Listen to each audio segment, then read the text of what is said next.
வாங்க உறவுகளே வீடியோக்குள்ள போகலாம். பாருங்க சிக்கன் கறி வித்தியாசமான முறையில் வைக்க போகிறோம். பாருங்க சிக்கனுக்கு தேவையான உப்பு, கறி பவுடர், ஜெப்னா கறி பவுடர், மஞ்சள் தூள் போட்டு பிரட்டி வச்சிருந்தாங்க. இப்போ ஒரு 30 நிமிஷத்துக்கு மேலே ஆயிட்டுது. இப்போ நாங்கள் இதை பெரிய பாத்திரத்துக்கு போட்டு குழைக்கணும்.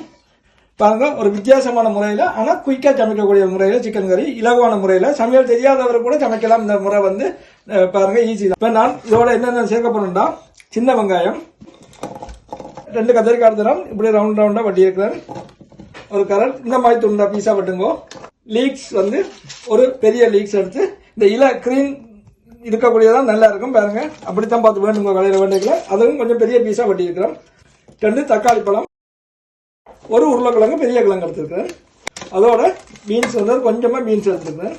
அதோட கருவேப்பிலை ஒரு 4 மிளகாய் எடுத்துருக்கேன். தேவையான கூடவும் சேர்க்கலாம். கிரீன் சில்லி, ஏற்கனவே சிக்கனுக்கு கறி பவுடர் போட்டுட்டோம். குத்தி வச்சிருந்த இஞ்சி வெள்ளைப்பூடு உழுது சேர்க்கிறேன். வெஜிடபிளுக்கு ஏற்கனவே சிக்கனுக்கு உப்பு போட்டுட்டோம். வெஜிடபிளுக்கு தேவையான உப்பு. அதோட ஒரு தேக்கரண்டி, இன்னொரு தேக்கரண்டி கறி பவுடர் சேர்க்கிறேன். ஜெப்னா கறி பவுடர். கொஞ்சமா எண்ணெய் சேர்ப்போம். எல்லாத்தையும் சேர்த்து பிரட்டுவோம். ரெடி மசாலாக்கள் எல்லாமே சிக்கன் பீஸ்லையும் வெஜிடபிள்லையும் சேரட்டும். 30 மினிட்ஸ் மட்டும் அப்படி இருக்கட்டும். உறவுல முக்கியமான பொருள் நான் மறந்துட்டேன். என்னன்னு சொன்னா குடமிளகாய், பப்ரிக்கா. அதுதான் இந்த கறிக்கு நல்லா இருக்கும். இப்போ கறி மிளகாய் போட போறேன். நாங்க இப்போ ரெடி. இப்போ நான் கிரேவியில் போட்டு உனக்கு வைக்க பாருங்க உறவுகளே. நல்ல இலகுவான முறை, அதே நேரத்தில் நல்ல டேஸ்டாக இருக்கும். கண்டிப்பாக நீங்களும் இருக்க இந்த மாதிரி செய்து பாருங்க. இது ஃபேனில் விட்டு இருக்கிறேன். இப்போ 200 விடுறேன்.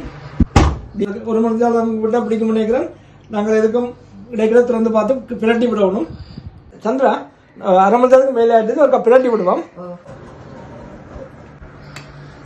மேலே தூக்கி வச்சுட்டு பிரட்ட போகிறோம். என்ன கொஞ்சம் இடம் காணாமல் இருக்குது. பாருங்க தண்ணி பார்த்தீங்க. வெஜிடபிள் இந்த தண்ணியெல்லாம் சேர்ந்து வருது, நல்லா இருக்கும். நாங்கள் ஒரு 1/2 மணி நேரத்தாலும் ஒரு கிளறி விட்டோம்னா சரி. இப்போ பாருங்க அரைவாசி வெந்துட்டுது. பாருங்க உறவுகளே 1 மணி நேரத்துக்கு மேலே ஆகிட்டு. இப்போ சிக்கன் கறி ரெடி. இப்போ நாங்கள் இறக்க போகிறோம். பாருங்கள் சிக்கன் கறி ரெடி. நல்ல சுவையான நல்லா இருக்கும், சுவையாக இருக்கும். நீங்களும் இந்த மாதிரி செய்து பாருங்கள். நாங்கள் கொஞ்சம் தேஸ்காப்பிளி சேர்க்கிறோம். நீங்கள் விரும்பினா தேஸ்காப்பிளி சேர்க்கலாம். உறவுகளே ரெடி. பாருங்கள் தொடர்ந்து வீடியோ பாருங்கள். எங்களை வீடியோக்களை தொடர்ந்து பார்த்து எங்களுக்கு ஆதரவு தாங்க. சுவை என்பது அளவற்றது. மீண்டும் ஒரு வீடியோவில் சந்திப்போம். நன்றி, வணக்கம்.